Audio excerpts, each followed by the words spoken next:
시청자 여러분 안녕하십니까? MBN 뉴스와이드입니다. 조금 전 들어온 속보로 오늘 뉴스를 시작하겠습니다. 북한이 오늘 아침 탄도미사일 도발을 감행했습니다. 미사일 여러 발을 동해상으로 발사했다고 하는데요. 국방부 취재기자 연결해 보겠습니다. 황재현 기자.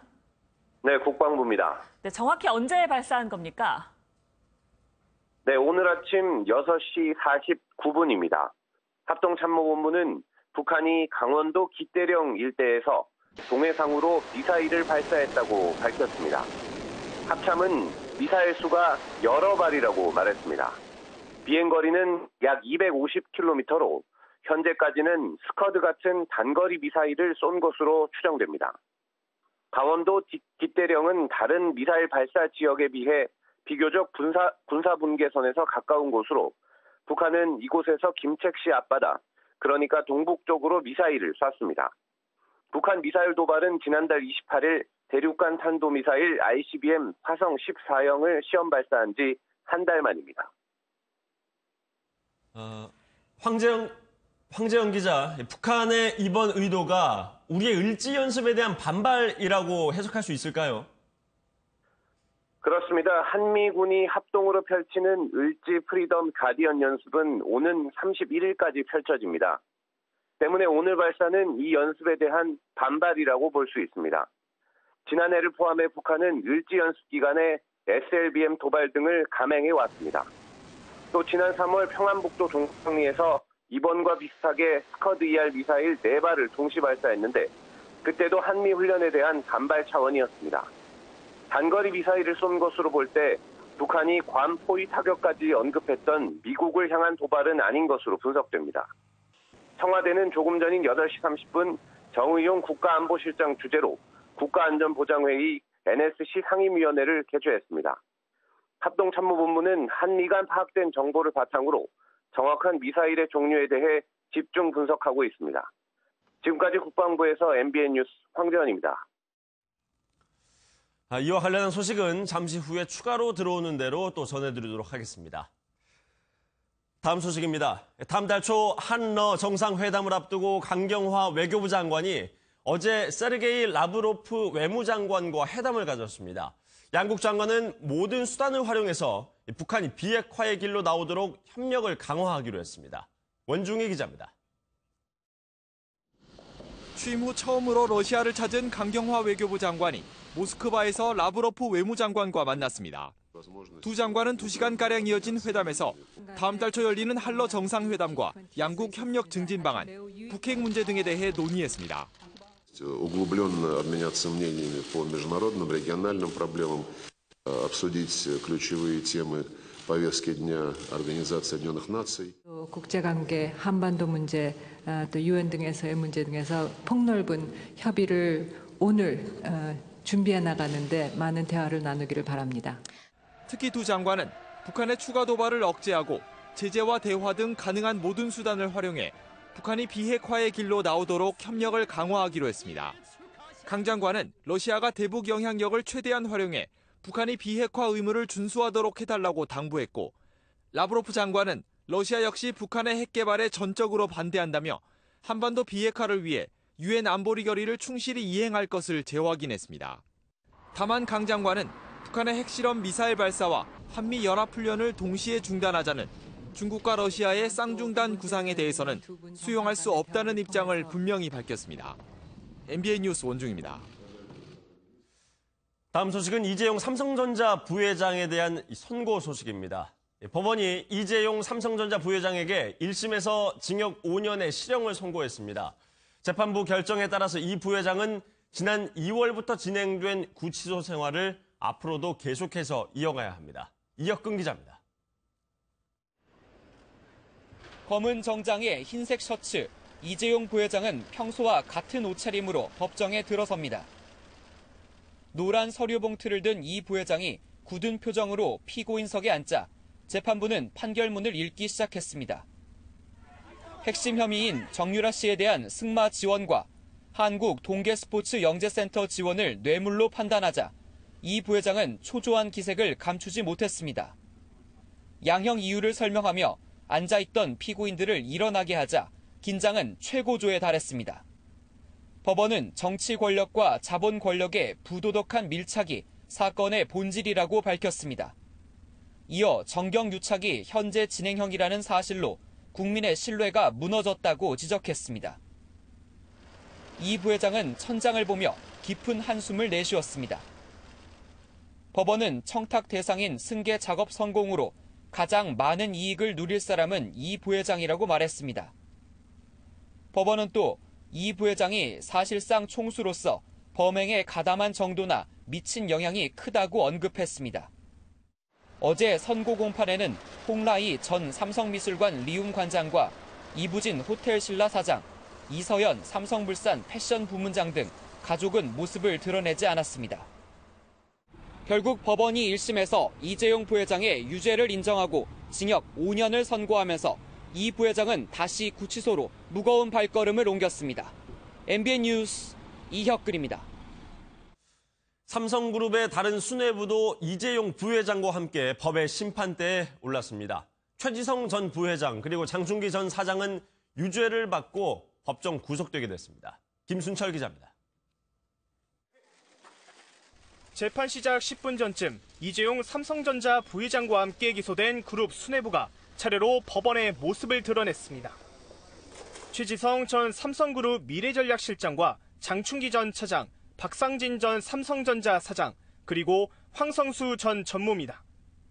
대부분 이재용 부회장과 공모했다는 내용이어서 이들도 뇌물공여와 횡령, 재산 국외 도피, 범죄 수익 은닉이 인정됐습니다. 네 사람은 모두 유죄 판결이 내려졌습니다. 최 전 실장과 장 전 차장은 징역 4년의 실형이 선고돼 법정에서 바로 구속됐고 박 전 사장은 징역 3년에 집행유예 5년, 황 전 전무는 징역 2년 6월에 집행유예 4년이 선고됐습니다. 재판부는 최 전 실장과 장 전 차장이 이 회장과 긴밀하게 연락을 주고받아 범행이 실현될 수 있게 했다며 범행 가담 정도가 상당히 무겁다고 꾸짖었습니다. 삼성 전 수뇌부는 예상치 못한 결과라는 듯 한동안 망연자실한 표정을 지었습니다. MBN 뉴스 김순철입니다. 재판 내내 삼성 측 변호인단은 뇌물의 직접적인 증거는 하나도 없다고 맞섰었습니다. 하지만 안종범 전 청와대 정책조정수석의 업무 수첩은 결정적인 증거, 이른바 스모킹 건이 됐던 것으로 보입니다. 재판의 방향을 갈랐던 주요 증거들에 대해서 이현재 기자가 분석해드립니다. 세 차례에 걸쳐 압수된 안종범 수첩은 이재용 부회장에게 치명적 증거가 됐습니다. 대통령과의 2차 독대가 이뤄진 2015년 7월 25일 수첩에는 지배구조 개편, 임기 내 승계 문제 해결 메모가 담깁니다. 역시 3차 독대가 이뤄진 2016년 2월 15일 수첩에는 승마, 빙상 등 13개 단어가 적힙니다. 재판부는 이를 근거로 삼성 지배구조 개편에 도움을 받는 대가로 뇌물이 건네졌다고 판단했습니다. 박 전 대통령이 삼성의 승계 현안을 분명히 인식하고 있었다는 증거가 된 것입니다. 최순실 씨의 딸 정유라 씨가 뜻밖의 법정에 출석해 증언을 한 것도 중요한 증거 역할을 했습니다. 정 씨는 지난달 12일 모두의 예상을 깨고 이 부회장 재판의 증인으로 나섰습니다.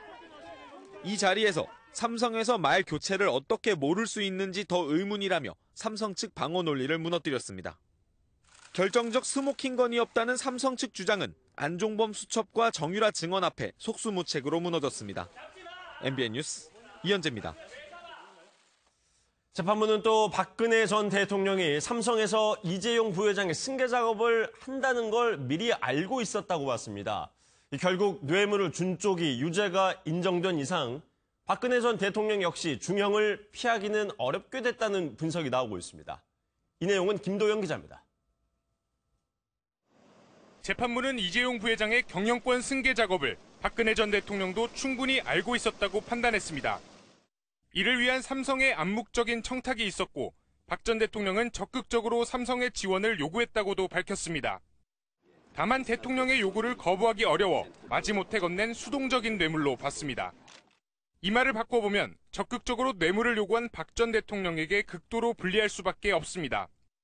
즉 이 부회장에게 내려진 징역 5년보다 훨씬 중한 형이 내려질 가능성이 높아진 겁니다. 뇌물은 건넨 쪽보다 받은 쪽에 대체로 중형이 내려집니다. 최순실 씨 역시 중형을 피하기 어려워 보입니다. 재판부는 박 전 대통령과 최 씨의 공모관계를 인정한 뒤 직접 최 씨의 사익을 챙겨줬다고 봤습니다. 삼성이 최 씨의 독일 회사 코어 스포츠에 보낸 78억 중 72억 원이 뇌물로 인정된 점도 최 씨에게 대단히 불리한 요소입니다. 다만 재판부에 따라 증거 판단의 기준이 다른 만큼 박근혜 전 대통령의 재판을 끝까지 지켜봐야 알 수 있다는 의견도 나옵니다. MBN 뉴스 김도형입니다. 삼성 변호인단은 이재용 부회장이 몰랐다라고 주장을 해왔었죠. 정유라 씨에 대한 승마 지원과 영재센터 지원에 대해 전혀 몰랐다는 거였는데요. 변호인단의 이런 전략은 일단 실패했습니다. 배준우 기자입니다. 이재용 부회장은 재판 내내 정유라의 존재도 몰랐을 뿐만 아니라 각종 재단 지원 배경에 최순실 씨가 있다는 사실도 전혀 몰랐다고 진술했습니다. 재판 막바지에는 최지성 전 삼성그룹 미래전략실장과 장충기 전 차장이 모든 책임은 자신들에게 있다며 이 부회장 지키기에 나섰습니다. 모르쇠에 대한 법원의 판단은 달랐습니다. 재판부는 이재용 부회장이 박 전 대통령과 첫 독대 이후 미래전략실에 승마 지원과 영재센터에 대한 요구사항을 전달하고 진행 경과도 보고받았다고 결론 내렸습니다. 뇌물 공여에 직접 관여했다는 판단입니다. 또 이 부회장이 대통령의 승마 지원 요구가 최순실 씨 개인에 대한 지원이라는 것도 알고 있었고 영재센터도 공익 목적이 아니라는 사실을 인지했다고 봤습니다.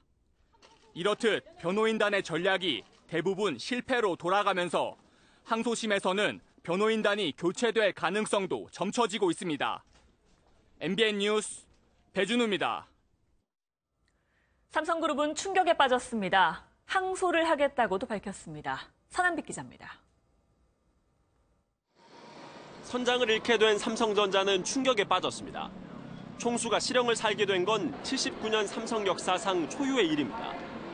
삼성 측은 유죄에 관한 부분 모두를 인정할 수 없다며 즉각 항소하겠다고 밝혔습니다. 법률가로서 도저히 수긍할 수가 없습니다. 즉시 항소할 것이고. 애초 삼성 측은 무죄나 집행유예를 예상했던 터라 삼성 내부의 충격파는 더 컸습니다. 미국 전장기업 하만 인수권과 같은 신사업 추진은 일단 어렵게 됐습니다. 삼성 관계자는 당분간 굵직한 임수합병이나 신규 투자는 사실상 어려워지게 됐다고 밝혔습니다. 재계 역시 우려를 나타냈습니다. 재계 고위 관계자는 국내 다른 그룹의 대외 신인도도 하락하지 않을까 걱정스럽다고 밝혔습니다. 산업계뿐만 아니라 국가적으로 타격을 받을 걸 우려하는 목소리도 있습니다. 국내 산업에 미치는 부정적 효과는 당연한 거고요. 아마 삼성이 당장 엘리엇도 어떻게 나올지 모르지만은 한국을 부패 이미지를 더 씌우는 노력을 할 겁니다. 이재용 부회장은 당분간 옥중 경영을 펼치며 곧바로 2심 준비에 들어갈 것으로 보입니다. MBN 뉴스 서남빛입니다. 어제 재판이 열리던 법원 앞엔 시민단체들이 몰려 있었습니다. 한쪽에선 형량이 가볍다. 다른 한쪽에선 억지 판결이라며 한동안 소란이 일었습니다. 장명훈 기자가 보도합니다. 이재용 삼성그룹 부회장에 대한 재판이 시작하기 한참 전에 법원 앞은 시민단체들에서 온 이들로 인산인해였습니다.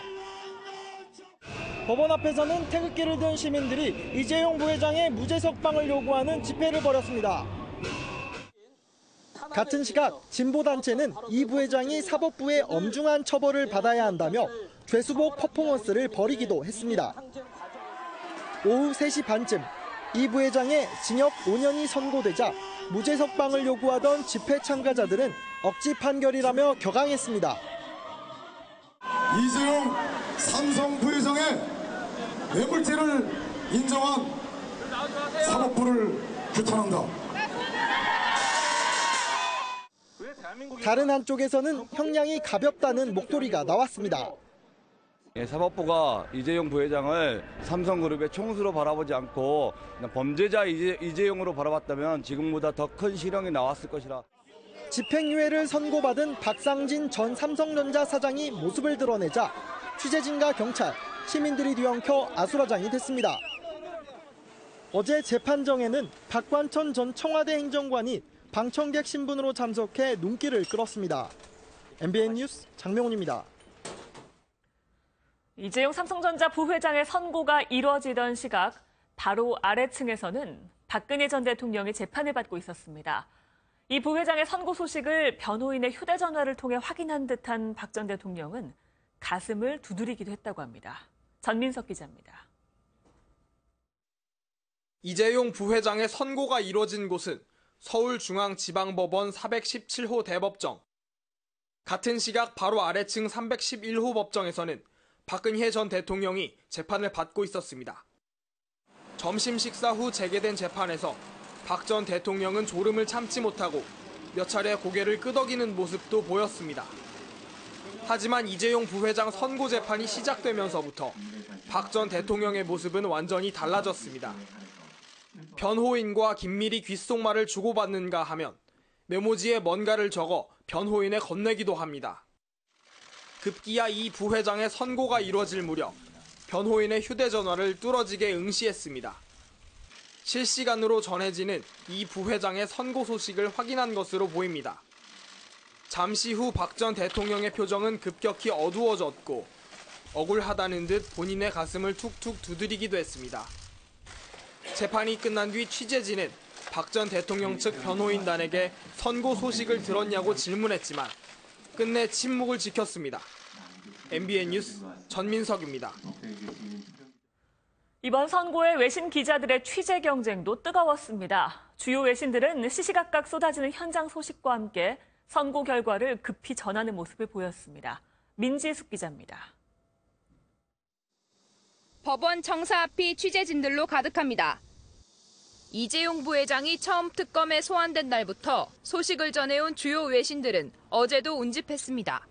今回の事件が大統領とあとその韓国最大の企業のトップが一緒になって起こした事件ということで、日本でも注目しているからです. 세 개의 재판에 쏠린 관심을 증명하듯 기자들의 취재 열기도 뜨거웠습니다.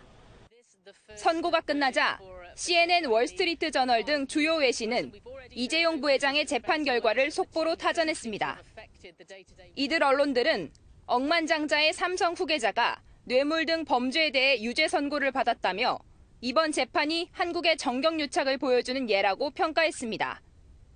More transparency, less collusion between government and big business, and really it's a symptom, perhaps something that is positive, currently underway in South Korea. 로이터 통신 등은 장기간 리더십의 공백을 우려하는 목소리를 전하기도 했습니다. MBN 뉴스 민지숙입니다. 다음 소식입니다. 미국이 우리 정부에 오는 30일까지로 못을 박아서 사드 발사대 4기를 추가로 배치하라고 요구했다는 주장이 나왔습니다. 다음 주 초 환경 영향 평가 결과를 토대로 이 주장이 현실화될 가능성도 나오고 있습니다. 김근희 기자입니다. 자유한국당 이철우 최고위원은 최근 이낙연 국무총리가 자신에게 사드 문제로 골머리를 앓고 있다고 말했다고 주장했습니다. 미국이 오는 30일까지 사드 발사대 4기의 추가 배치를 완료하라고 요구했다는 겁니다.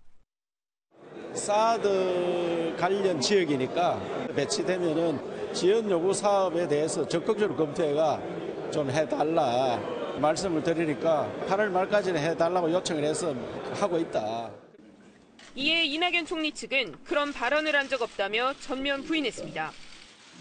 하지만 국방부 관계자도 현재 사드 소규모 환경영향평가가 마무리 단계에 있다며 배치가 임박했음을 내비쳤습니다.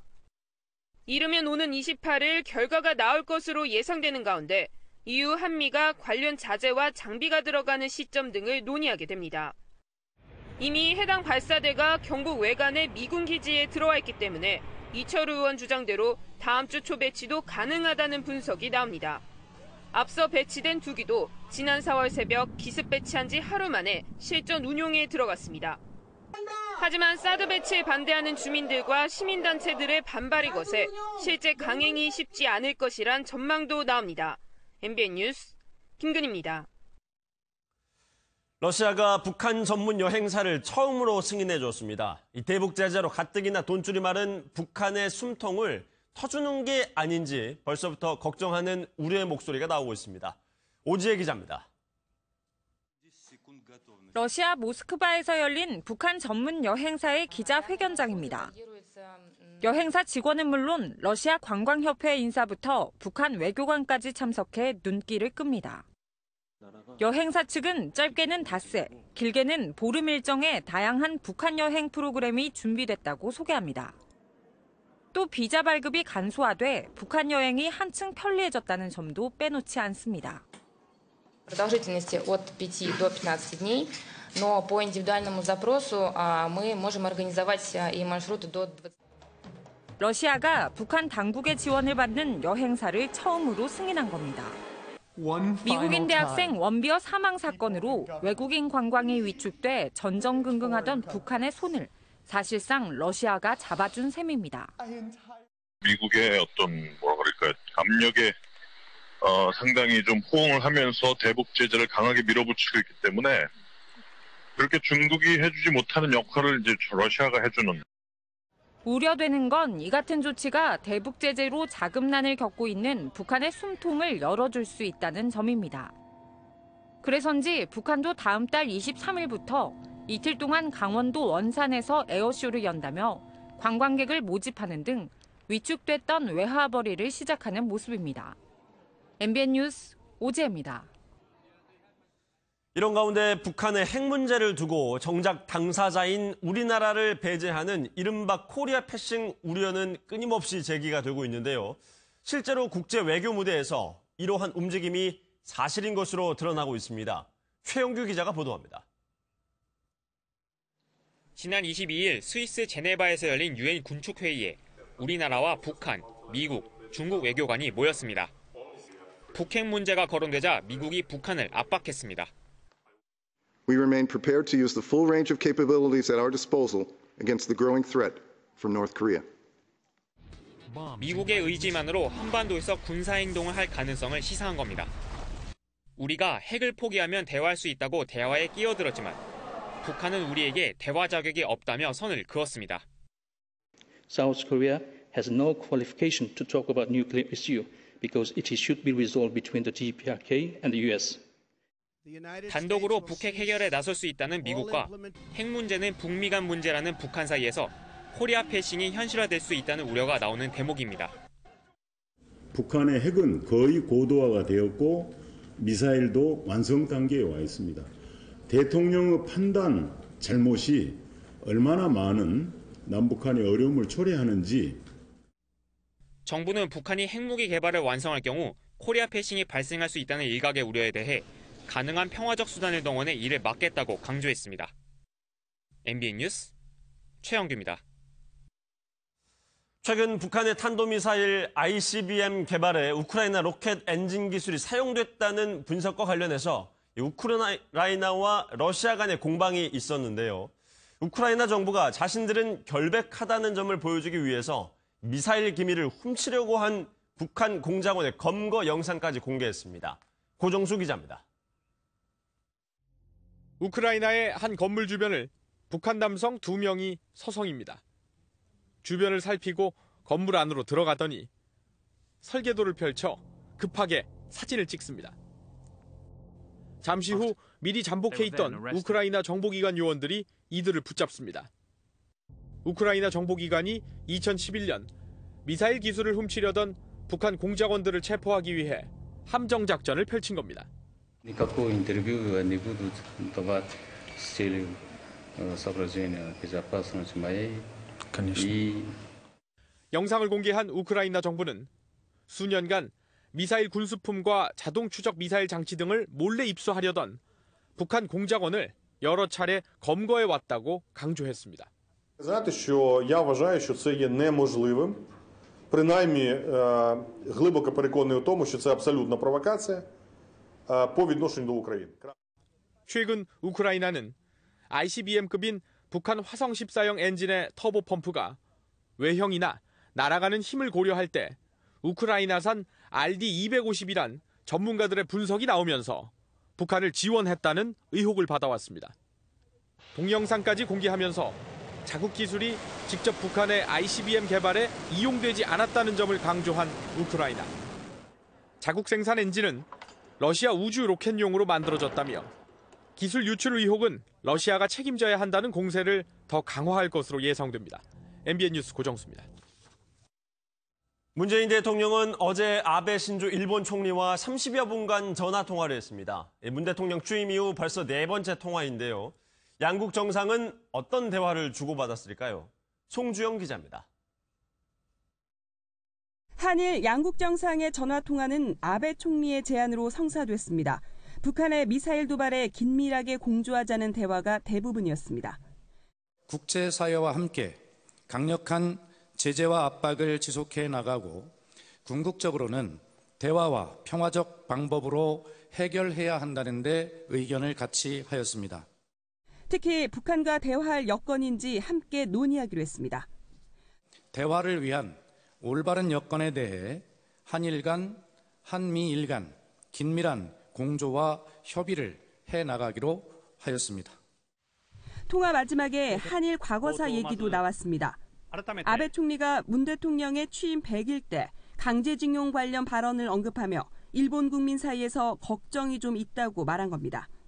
그러자 문 대통령은 물러서지 않고 당시 발언 취지를 다시 설명한 것으로 전해집니다.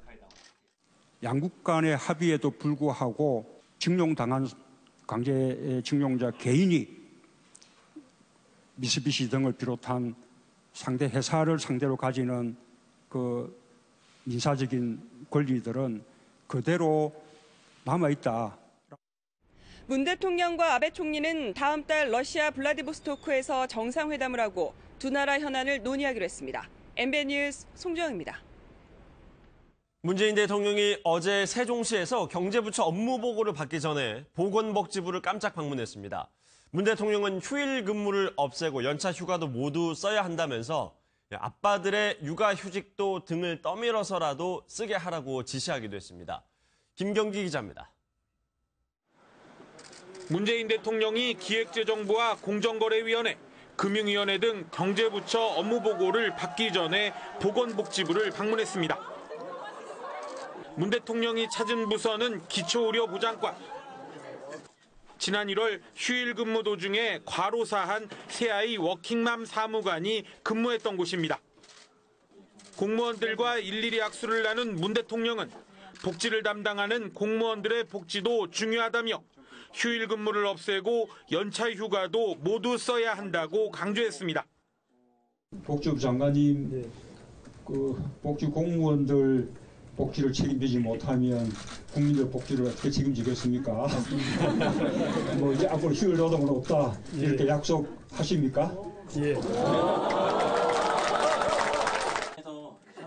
문 대통령은 또 육아휴직을 당연한 문화로 만들어야 한다며 특히 아빠들은 등을 떠밀어서라도 쓰게 하라고 지시했습니다. 적당한 시기에 육아휴직 사용률, 특히 아빠 사용률 이런 거 한번 부처별로 한번 받아보시죠. 문 대통령은 계속된 경제부처 업무보고에서도 김동연 부총리에게 고생한 기획재정부 예산실 직원들 휴가를 보내주라고 당부했습니다. 김 부총리는 예산실과 세제실이 원래 바쁜 부서지만 가을에는 꼭 휴가를 가라고 이미 지시했다며 우수부서는 연말에 포상하겠다고 밝혔습니다. MBN 뉴스 김경입니다. 공직자윤리위원회가 고위공직자 재산 현황을 어제 공개했죠. 문재인 대통령의 재산은 지난해 5월보다 3억 원이 늘었다고 합니다. 최중락 기자가 보도합니다. 문재인 대통령이 지난 5월 취임 이후 신고한 재산은 18억 2,246만 원, 지난해 5월 국회의원 퇴직 때보다 예금이 3억 원 늘어난 8억 6,700만 원으로 나타났습니다.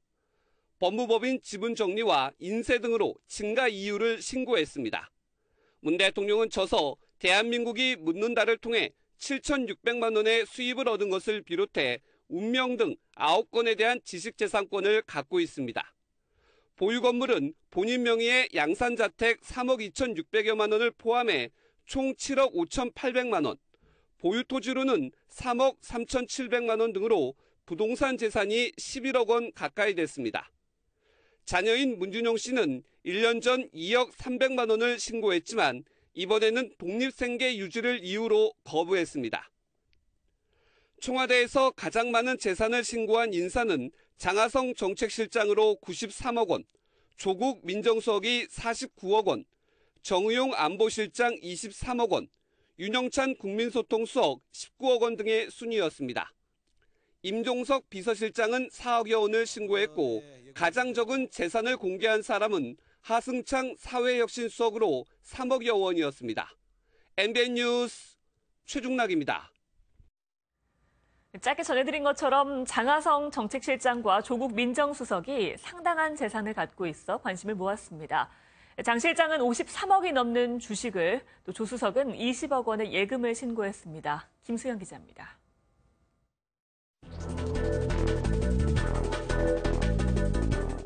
청와대 재산공개 대상자 중 가장 부자는 장하성 정책실장으로 이른바 주식부자였습니다. 장하성 실장의 전체 재산 가운데 절반이 넘는 57%가 본인과 배우자 등의 유가증권이었습니다.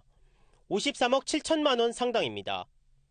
삼성전자 80주, 기아자동차 2,800주 등 과거 소액주주 운동을 벌일 당시 대기업 주주총회에 참석하기 위해 산 주식으로 알려졌습니다.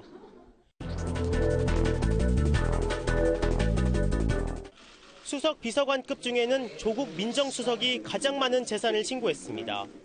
49억 8천만 원을 신고했는데 특징은 절반에 가까운 금액인 20억 원이 예금이었습니다.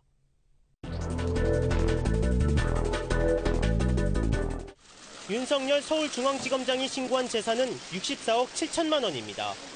이 가운데 윤석열 지검장 본인 명의는 2억 7천여만 원의 예금뿐이었습니다.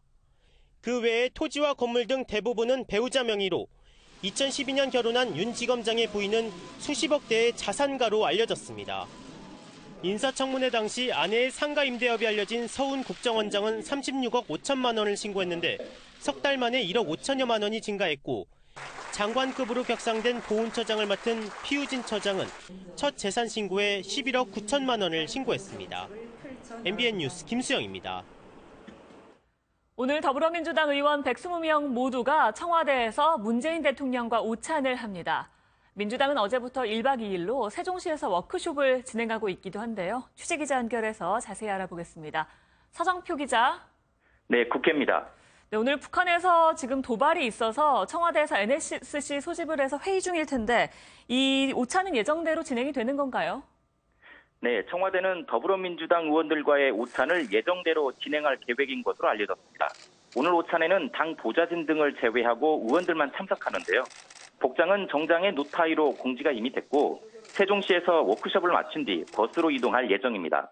원래는 저녁 만찬으로 하려고 했지만 일부 의원들이 오후 6시 30분에 봉하마을에서 열리는 행사에 참석해야 해서 오찬으로 변경됐습니다. 오늘 오찬에서 문 대통령과 여당 의원들은 취임 100일을 결산하고 정기 국회 대응 전략과 당정청 소통과 협력 등에 대해 논의하는 것으로 보입니다. 네, 국민의당 소식도 알아보죠. 내일 전당대회인데 막판 총력전을 벌이겠네요. 네, 그렇습니다. 전당대회를 하루 앞둔 오늘 안철수, 이현주, 정동영, 천정배 후보는 막판 총력전을 펼칠 예정입니다. 어제에 이어 오늘도 ARS 투표가 실시되는데요. 당권 주자들은 오늘 특별한 공개 일정 없이 자신의 지지자들에게 전화로 투표 참여를 독려하는 등 선거운동에 주력할 것으로 보입니다. 앞서 진행된 온라인 투표에서는 국민의당 당원으로 구성된 선거인단 22만여 명 가운데 18.9%만이 참여해 낮은 투표율을 보이기도 했습니다. 그래도 안철수라는 분위기가 있는 반면 천정배, 정동영 후보는 일찌감치 선거에 뛰어들어 호남 조직을 정비해온 만큼 결과를 속상하기는 어려워 보입니다. 지금까지 국회에서 MBN 뉴스 서정표입니다.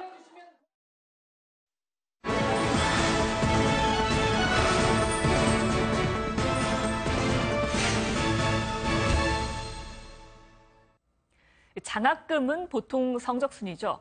하지만 공부하랴 일하랴 정신없는 이른바 흙수저 학생들 입장에서는 공부에만 전념하는 학생이 더 좋은 성적을 얻어서 장학금을 모두 가져가는 게 불공평하게 느껴질 수도 있습니다. 이를 보완하는 새로운 법안 하나가 발의됐다고 하는데요. 안보람 기자가 취재했습니다. 집안 형편상 아르바이트를 쉴 수 없는 대학 졸업반 신모 씨. 취업 준비가 무엇보다 급하지만 일에 치여 성적 관리가 쉽지 않습니다. 밤 12시나 새벽 1시까지 일하다 보면 집 가면 2, 3시인데 이제 또 얼마 못 자고 학교를 가니까 실제로 지각 결석도 많이 하고. 학업에만 몰두할 수 있는 학생들이 좋은 성적을 거두고 결국 좋은 직장에 취업할 가능성도 큰 게 현실. 성적도 잘 받아야 이제 교수님한테도 잘 보여서 뭐 좋은데 추천을 받고 이러는데. 때문에 일부 대학에선 아예 성적 장학금을 폐지했는데 조금씩 성과도 보입니다.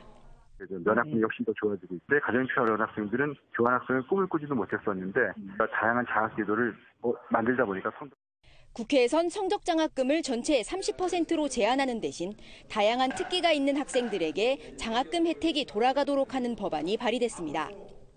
흑수저 대학생들이 공부에 전념해서 향후 자기 인생을 좀 펼쳐나가는데 좋은 징검다리가 되도록 대학 졸업 뒤 청년들의 빚 부담을 덜어주기 위해 현재 2.25% 수준인 학자금 대출 금리를 1%대로 낮추는 방안도 함께 추진한다는 설명입니다. MBN 뉴스 안보라입니다. 간염 바이러스 우려가 제기된 유럽산 햄과 소시지에 이어 우리나라에서 독일산 돼지고기로 만든 베이컨 제품도 판매가 중단됐습니다. 그런데 마트에선 문제가 된 원산지가 적혀 있는 제품도 여전히 팔리는 경우가 있다고 하는데요. 원산지 표시 기준 때문에 생긴 혼란입니다. 우종환 기자입니다. 대형 마트에서 베이컨 제품을 회수합니다. 이형 간염 유발 논란이 일고 있는 독일산 돼지고기로 만들었기 때문입니다. 해당 제품들은 식품의약품안전처에서 수거해 검사할 예정입니다.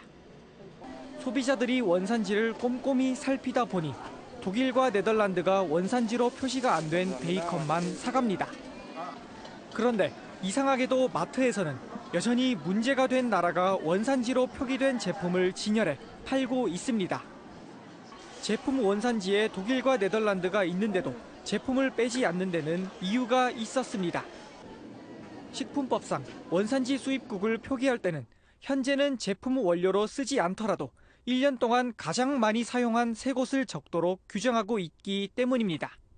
독일, 네덜란드 등이 적혀 있지만 현재 해당 국가의 돈이고 사용되지 않고 있어서 안심하셔도 됩니다.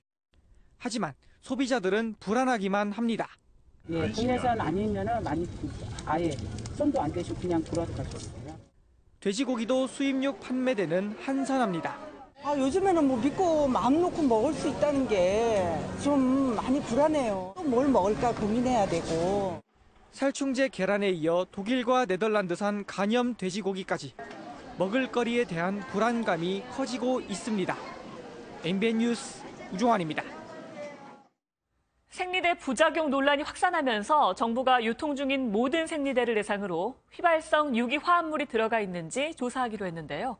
지난해 정부가 생리대 안전 규제를 완화한 사실이 드러나면서 이번 사태를 자초했다는 지적이 나옵니다. 김현 기자입니다.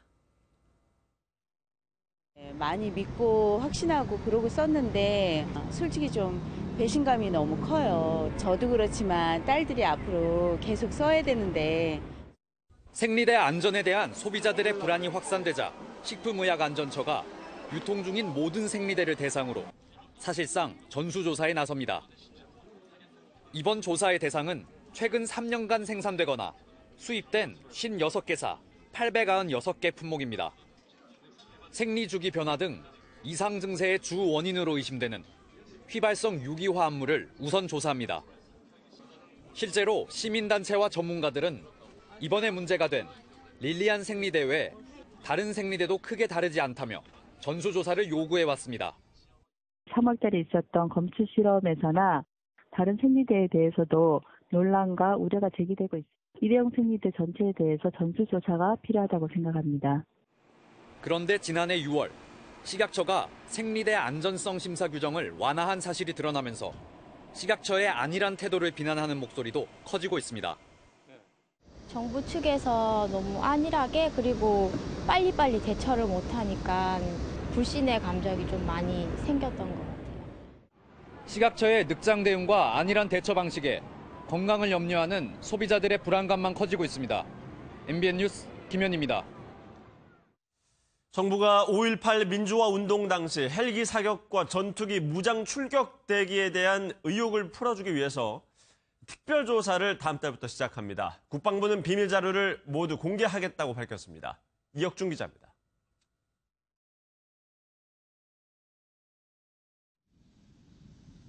다음 달 초부터 석 달 동안 국방부가 5.18 민주화 운동의 진상을 밝히기 위한 특별조사에 착수합니다. 30명 정도로 구성하는 특별조사팀은 모두 3개 팀입니다. 2개 팀이 각각 헬기 사격과 전투기 출격 대기를 조사하고 1개 팀은 이들을 지원합니다. 국방부는 특별조사팀 위원장을 대한변호사협회가 추천하는 인물에게 맡길 것이라며 위원 가운데 광주광역시에서 추천하는 민간인을 포함할 것이라고 설명했습니다. 관심은 국방부 내부의 비밀 자료입니다. 과거 3차례 조사에서 확인하지 못한 당시 보안사령부 현 기무사의 자료에 5.18 관련 기록이 남아있을 가능성이 있습니다. 국방부는 모든 부대에 5.18 관련 문서를 함부로 폐기하지 말라는 공문을 내려보냈고 이를 모두 공개할 방침입니다. 국방부는 또 5.18 당시 행방불명자 소재 파악과 집단 매장지 발굴을 진상규명 내용에 포함하기로 했습니다. MBN 뉴스 이혁준입니다. 대전에서 신호대기 중이던 트레일러를 들이받은 트럭 운전자가 숨지는 일이 발생했습니다. 경기도에서도 화물차와 승용차가 충돌하는 등 교통사고가 잇따랐습니다. 밤사이 사건 사고 소식 임성재 기자가 종합했습니다. 1톤 트럭이 형체를 알아볼 수 없을 정도로 찌그러져 있습니다. 어젯밤 11시 반쯤 대전 반석동의 한 교차로에서 1톤 트럭이 신호대기 중이던 트레일러를 뒤에서 들이받았습니다. 이 사고로 60대 트럭 운전자가 병원으로 옮겨졌지만 끝내 숨졌습니다. 경찰은 정확한 사고 경위를 조사하고 있습니다. 구급대원들이 화물차 운전석 문을 뜯고 있습니다. 잠시 후 운전자가 구조돼 들것에 실려 나옵니다. 어제 오후 5시쯤 경기 포천시의 한 교차로에서 비보호 좌회전을 하던 화물차가 맞은편에서 오던 승용차와 부딪히는 사고가 있었습니다. 화물차 운전자 30살 권모 씨는 곧바로 병원으로 옮겨졌으나 생명에는 지장이 없는 것으로 알려졌습니다. 어제 저녁 6시 반쯤 경기 하남시의 한 도로에서는 좌회전하던 승용차와 유턴하던 SUV 차량이 충돌했습니다. 경찰은 신호 위반 여부 등 정확한 사고 원인을 조사할 예정입니다. MBN 뉴스 임성재입니다. 의식을 잃고 숨을 못 쉬던 2살 배기 아이가 파출소 직원들의 발빠른 대처로 소중한 생명을 건졌습니다. 빗길이었지만 시민들의 협조 속에 평소 30분 거리의 병원을 단 10분 만에 주파해서 골든 타임을 지킬 수 있었습니다. 윤기란 기자입니다. 차에서 내린 젊은 남녀가 급히 파출소로 들어갑니다. 아이를 안고 어쩔 줄 몰라 하는 부부. 2살 배기 아들이 갑자기 제대로 숨을 쉬지 않자 도움을 구하러 온 겁니다. 서둘러 아이와 엄마를 순찰차에 태운 경찰. 하지만 밤늦은 시간 진료가 가능한 병원은 10km나 떨어져 있는 데다 설상가상 비까지 오는 상황입니다. 그 순간 경광등이 켜지고 경찰의 질주가 시작되고 차 안에서 엄마가 아이를 돌보는 동안 순찰차는 빗길을 헤쳐나갑니다. 앞을 양보해주는 시민들의 협조까지 이어지면서 30분 거리의 병원을 단 10분 만에 도착합니다. 아이는 제 시간에 이곳 병원 응급실에 도착했고 무사히 의식을 회복할 수 있었습니다.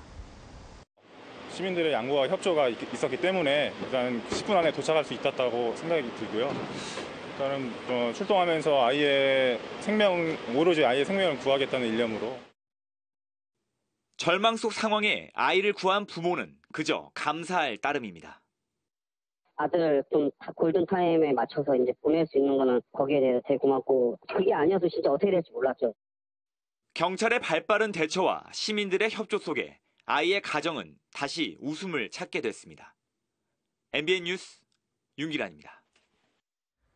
차량 뒷유리에 보기만 해도 등골이 오싹해지는 귀신 스티커를 붙이고 다닌 운전자가 즉결 심판에 넘겨졌습니다. 뒷차량이 상향등을 비추면 앞차량 뒷유리에 귀신 형상이 보이도록 한 건데요. 경찰은 다른 운전자들의 안전을 위협할 수 있다고 판단했습니다. 안진우 기자입니다. 앞서가는 차량에 상향등을 비추자 섬뜩한 귀신 행상이 나타납니다. 최근 중국에서 인기를 끄는 이른바 상향등 복수 스티커입니다. 평소엔 귀신 모양이 잘 보이지 않지만 상향등을 비추면 모습을 드러냅니다. 이런 스티커를 차 뒷유리에 붙이고 다닌 운전자가 적결 심판에 넘겨졌습니다. 운전자에게 적용된 혐의는 도로교통법 위반, 타인에게 혐오감을 주는 도색이나 표시를 금지하는 법규를 적용한 겁니다. 경차를 타고 다니는 해당 운전자는 다른 차량이 잘 양보해주지 않고 무시하는 것 같아 스티커를 붙였다고 경찰에 진술했습니다. 액세서리 차원에서 이렇게 스티커를 많이 붙이고 하는데 이번 경우는 이제 상대 차량에 이제 위협을 가하기 위해서 상향등 보복 스티커는 각종 인터넷 쇼핑몰에서 팔리는데 문제는 다른 운전자를 위험에 빠뜨릴 수 있다는 겁니다. 뭐 우리 운전하다가 그런 거 보면 놀래가지고 운행하기 힘들어요. 사고 날 뻔한 게 아니고 완전 깜짝 놀래지. 놀래 기함을 하긴. 경찰은 혐오스러운 귀신 스티커를 보고 놀란 다른 운전자가 사고가 나면 스티커를 붙여간 차량 운전자에게도 책임이 있다고 경고했습니다. MBN 뉴스 안진우입니다. 모텔과 사우나에 의도적으로 취업해 돈을 훔친 남성이 경찰에 붙잡혔습니다. 이 남성은 현금 거래가 많고 혼자 근무할 수 있는 곳을 노려서 취업을 했습니다. 김현웅 기자입니다. 계산대를 지키고 있던 한 남성이 현금 출납기를 뒤지더니 돈다발을 챙깁니다. 잠시 뒤 자신의 짐을 들고서 유유히 가게를 빠져나갑니다. 같이 근무하는데 잠깐 자리 비운 사이에 돈을 주고. 지난 10일 30대 이모 씨가 서울 대방동의 한 마사지숍에서 150여만 원을 훔치고 달아나는 모습입니다. 피해자는 이곳 마사지숍에서 범행 당일 면접까지 봐가며 위장 취업했습니다. 첫 출근 5시간 만에 자신을 채용해준 가게에서 돈을 훔쳤는데 지난 6월부터 2달 동안 이런 방식으로 800여만 원을 챙겼습니다. 이 씨는 스마트폰 구인 애플리케이션을 통해 현금 거래가 많고 종업원이 혼자 일하는 업소를 범행 대상으로 물색했습니다. 빚에 시달리던 이 씨는 생활비를 마련하려고 범행을 결심했다고 진술했습니다. 사채 빚과 생활고에 시달리다 일정한 직업도 없어. 체포 당일에도 한 여관에서 위장 취업을 시도했던 이 씨는 결국 법의 처벌을 받게 됐습니다. MBN 뉴스 김현웅입니다. 금호건설은 서산시 예천동 일대에 서산 금호 어울림 에듀퍼스트 모델하우스를 열었습니다. 서산 테크노밸리에 들어서는 이 단지는 지하 1층에서 지상 22층, 10개 동 725세대 규모의 서산 테크노밸리 내 택지 지구에 있어 직주 근접 수혜단지로 꼽힙니다. 교육시설로는 지난 4월에 개교한 서산 최대 규모의 성현초등학교를 비롯해 성현중학교, 서일고등학교가 인접해 있으며 단지 내에는 어학원이 개설돼 2년 동안 입주민들에게 무상교육을 제공할 예정입니다. 술을 마시자면서 친구를 불러낸 뒤에 음주 뺑소니를 유도한 일당이 붙잡혔습니다. 합의금을 달라면서 사채까지 권유했습니다. 강영호 기자입니다. 늦은 밤 한 남성이 골목을 어슬렁거립니다.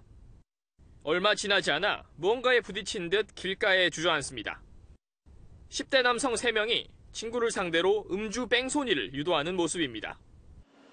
이들은 역할을 나눠 2명은 피해자를 불러내 술을 먹인 다음 오토바이를 몰게 했고 나머지 1명은 약속된 범행 장소에서 기다리고 있었습니다.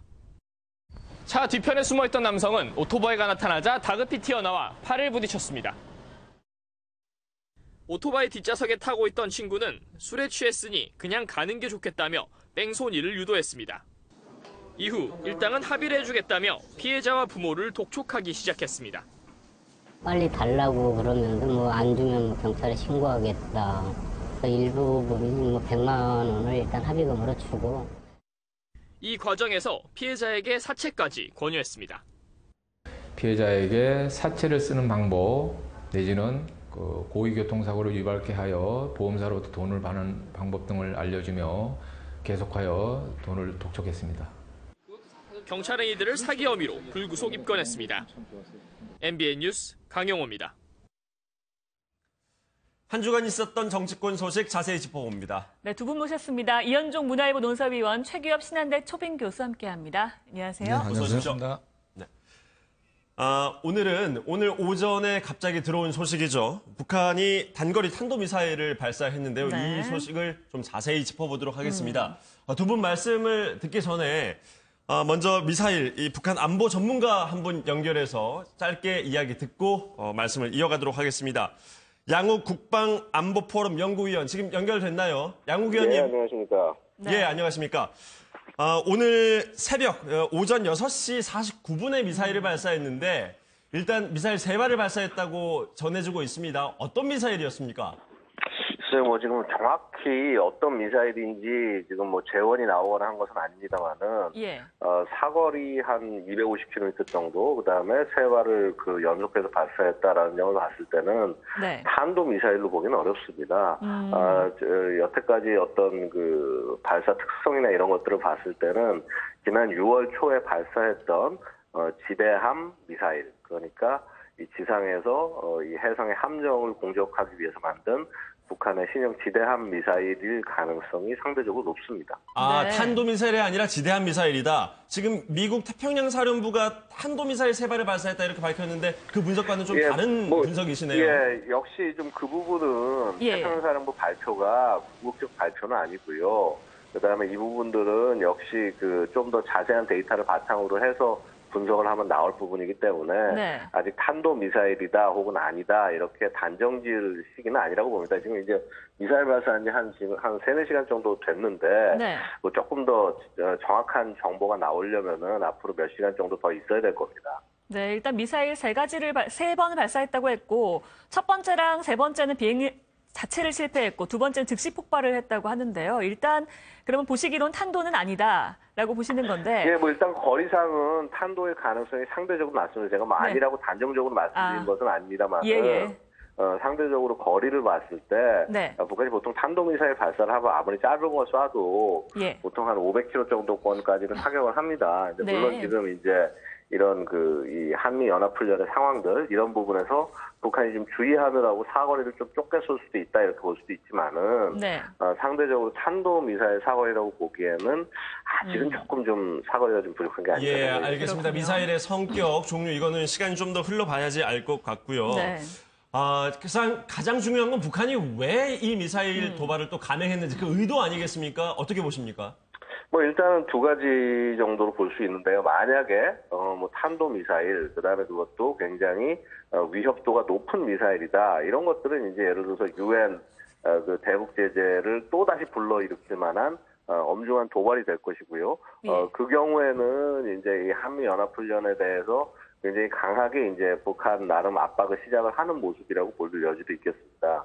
반면에 이게 이제 탄도 미사일이 아니다고 이제 봤을 경우에 제가 말씀드린 것처럼 이제 대함 미사일이다라고 얘기했을 경우에는 북한은 이 분명히 한미 연합 훈련에 대해서 불만을 갖고 있고 여기에 대해서 이제 반대하는 의사 표시를 하는데 그러면서도 긴장을 필요 이상 너무 높이지 않는 정도 수준에서 관리하려는 그런 측면이 있을 수 있다라고 볼 수도 있겠죠. 그래서 사실은 이 미사일이 어떤 종류냐, 그다음에 이거에 따라서 북한의 의도를 좀 더 자세히 읽어볼 수 있을 겁니다. 네, 뭐 그동안 얘기했던 관포위 사격과는 일단 무관한 것으로 일단은 추정이 되고 있는데 지금 북한이 한 달에 한 번씩은 도발을 하고 있지 않습니까? 추가 도발 가능성에 대해서는 어떻게 보십니까?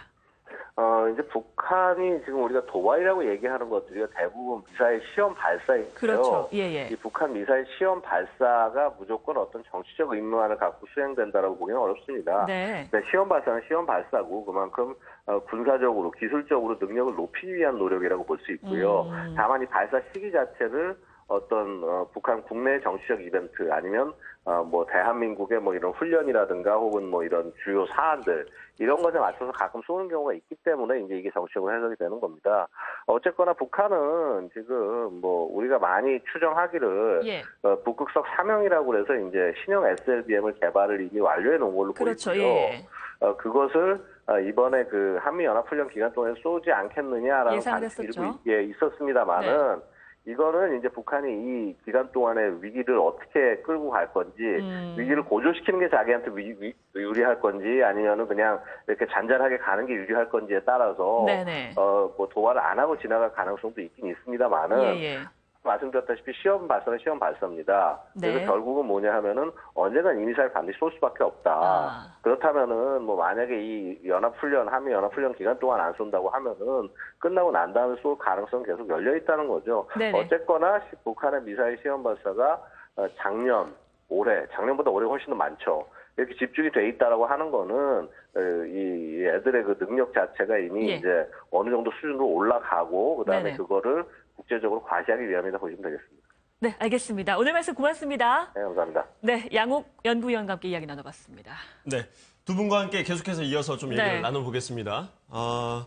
이 의원님. 네. 일단 도발 의도를 먼저 양욱 의원이 앞서 분석을 했지만 이 의원님은 어떻게 보십니까?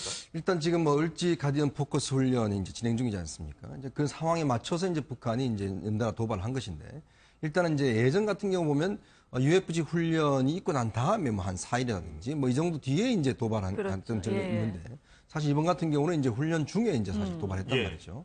그럼 뭐냐면 지난달 28일 날 일단 이 화성 14호에 대한 발사 실험이 있었지 예. 않습니까? 네. 그 이후에 한 달 만에 또 한 것인데 일단은 국제적인 압박에 대해서 일단 물러서지 않겠다.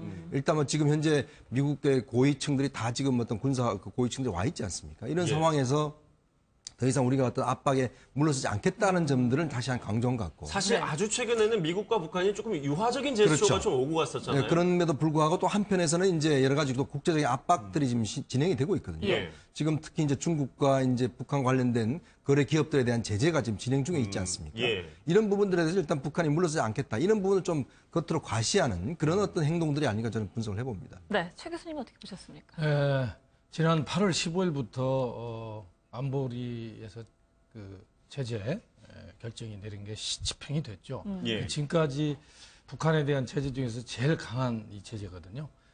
석유, 광물, 그다음에 석탄 네. 수출을 모두 했기 때문에 이런 부분에 대해서 저항 그 측면도 있고 우리는 간다.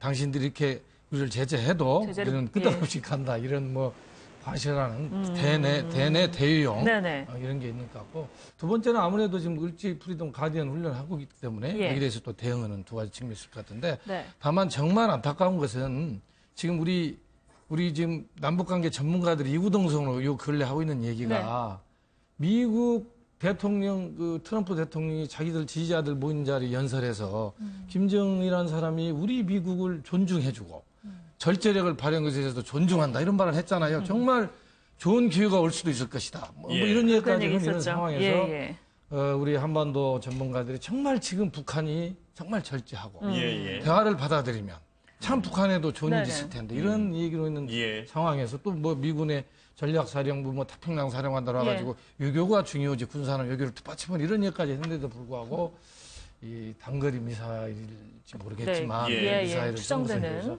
대단히 안타깝습니다. 그러니까 훈련이 있은 이후에 남북 간 혹은 북미 간의 대화가 시도가 좀 있을 것이다라는 전망이 분명히 많았는데 이렇게 훈련 중에 도발이 있었기 때문에 이와 관련해서 조금 분위기가 바뀔까요?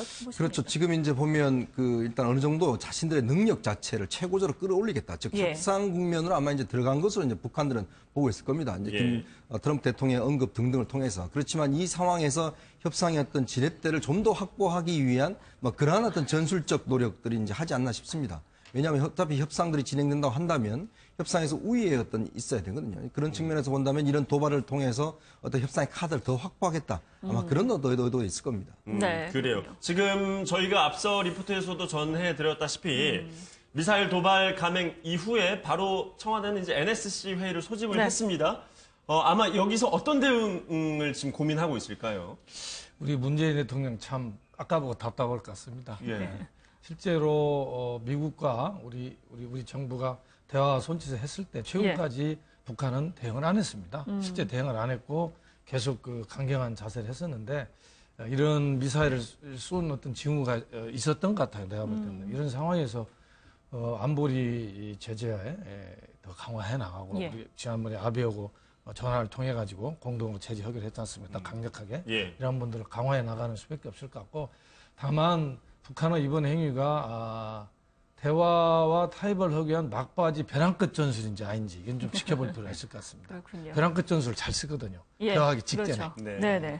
그 부분이 아닌가 저는 봅니다. 네, 이 의원님 보시기에는 우리 정부가 대응을 어떻게 해야 될 거라고 보십니까? 일단 뭐 지금 우리가 특별히 우리가 할 수 있는 뭐 카드는 별로 없는 것 같아요. 일단 지금 뭐 UFG 훈련 자체가 진행되고 있는 상황에서 일단은 뭐 주변국들과의 어떤 공조 강화 이런 것 차원으로 이제 저는 해석이 되는데 일단 이제 아베 일본 총리와의 아마 통화도 이제 그런 차원에서 아마 진행이 된 것으로 보여집니다. 특히 이제 그동안 한미일과 관련된 어떤 공조를 더 강화하고 그다음에 지금 일단 유엔 차원의 제재 또 미국 차원의 제재가 진행 중이지 않습니까? 그렇죠. 네. 좀 더 이것들은 이제 잘 실행될 수 있도록 이제 외교적 압박을 하는 것들. 지금 이제 강경화 외교장관이 지금 러시아에 가 있거든요. 예. 근데 이제 문제는 러시아가 그동안 보면 북한에 상당히 좀 어떤 면에서 좀 출굴 역할을 좀 해왔습니다. 특히 지난번 석유 같은 경우도 한 2배 정도 수출이 늘어났고 특히 이제 중국은 이제 제재를 어느 정도 좀 따르고 있는데도 불구하고 러시아는 여기에 대해서 좀 이제 북한의 어떤 숨통을 틔워주고 있는 역할을 하고 있거든요. 그렇다면 이것들을 좀 막는 역할들을 좀 해야 될 겁니다. 그래서 아마 강경화 장관이 오늘 도발과 관련해서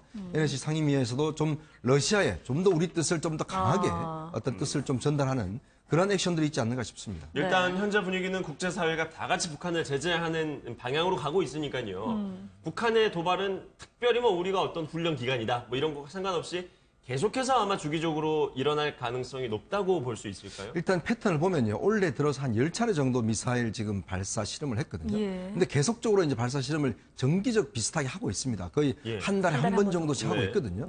그렇다고 한다면 이거는 북한 측에 봐서는 우리는 외부의 어떤 이 여러 가지의 도발에 대해서 상관치 않고 우리는 우리 시대로 가겠다. 이런 뜻이거든요. 그리고 또 미사일에 대한 기술적 어떤 그런 부분들을 좀 강화시켜 나가겠다. 지금 뭐 지난번에 김정은에 나왔듯이 이제 북극성 3호와 함께 이제 이런 그 여러 가지 또 새로운 어떤 미사일 발사 계획들을 좀 이야기했지 않습니까? 그렇다고 한다면 아마 이번 UFC 훈련 끝나고 난 다음에는 지금 화성 14호와 이어서 또 새로운 어떤 미사일에 대한 개발 실험들이 있지 않겠는가. 그리고 또 어제 이제 CNN이 보도한 이제 우크라이나에 대한 지원 문제가 또 있거든요. 그런 문제와 맞물려서 아마 북한의 대응도 좀 더 강해지지 않을까 싶습니다. 네, 지금 말씀하신 것과 맞물려서 또 아까 양욱 위원이 얘기하신 대로 SLBM에 대한 도발도 지금 예상이 되고 있는 상황인데 도발은 계속해서 감행을 할 것이다라는 예상이 많습니다. 저는 조금 의견이 다른데요. 아, 그렇습니까? 지금 미국의 국방부나 트럼프 자신도 북한이 대륙간 탄도미사일에 소형 핵을 탑재해서 그 대기권 재진입까지 그런 기술이 갖고 있다라고 지금 보고 있는 것 같거든요. 내가 볼 때는 이런 상황에서 북한이 더 이상 그런 전 세계나 미국을 긴장시킬 그런 대륙간 탄도미사일이나 SLBM을 계속 쏠지 이런 부분에서 저는 의문이 있습니다. 북한은 지금 지난번에 선거를 해가지고 저는 객관적으로 검증을 해줬다고 보거든요. 그래서 이제 트럼프도 대화 메시지를 하고 있는 거고. 근데 전쟁하면 안 되니까요. 북한이 대륙간 탄도미사일에 소형 핵을 탑재해서 뉴욕에도 지금 쏠 수 있는 능력이 있는 걸로 미국은 보고 있기 때문에 이미 북한은 과시를 했기 때문에 저는 더 이상 그런 무만이 나갈 거라고 봅니다. 알겠습니다. 저희가 준비한 그렇게 됐으면 좋겠습니다. 오늘 여기까지였어요. 청와대 NSC 회의 결과가 나오는 대로 또 이 소식도 전해드리도록 하겠습니다. 오늘 말씀 고맙습니다. 고맙습니다. 감사합니다. 주말인 오늘 모처럼 맑고 쾌청해서 나들이 가기에 참 좋은 날씨겠습니다. 네, 기상센터 연결해서 자세한 날씨 알아보죠. 조수연 캐스터 전해주시죠. 네, 아침 저녁으로 선선한 기온이 감도는 걸 보니 가을이 성큼 다가온 것 같습니다. 주말인 오늘 맑은 하늘이 드러나겠고 공기도 깨끗해서 나들이 가기 참 좋겠는데요. 오늘 아침 서울이 19도, 대구가 20.1도로 조금 쌀쌀하게 느껴지기도 했습니다. 한낮에는 서울이 29도, 대구 31도까지 오르며 일교차가 10도 이상 크게 벌어지겠습니다. 외출하실 때 옷차림에 신경을 쓰셔야겠습니다. 차고 건조한 바람 덕분에 낮 동안에도 그늘 안에서는 시원하겠습니다. 하지만 그늘 밖에서는 햇살이 뜨겁게 느껴지겠는데요. 따라서 강한 자외선은 계속 조심하셔야겠습니다. 오늘 전국의 자외선 지수 높음에서 매우 높음 수준까지 오르겠습니다. 현재 전국이 대체로 맑고 미세먼지 농도 보통에서 좋음 수준을 나타내고 있습니다. 가시거리도 20km 안팎으로 시야가 탁 트여 있습니다. 오늘 고기압의 영향으로 전국이 대체로 맑겠습니다. 일부 전남과 경남에서는 폭염특보가 발효 중이고 일부 지역에서는 열대야가 나타나겠습니다. 오늘 낮 최고 기온은 서울이 29도, 전주가 29도, 대구와 부산 31도로 어제보다 2, 3도 정도 낮겠습니다. 휴일인 내일도 맑은 날씨가 이어지겠고요. 월요일과 화요일 사이에는 전국에 비가 내리겠습니다. 날씨였습니다. 뉴스와이드 마치겠습니다. 함께해 주셔서 고맙습니다.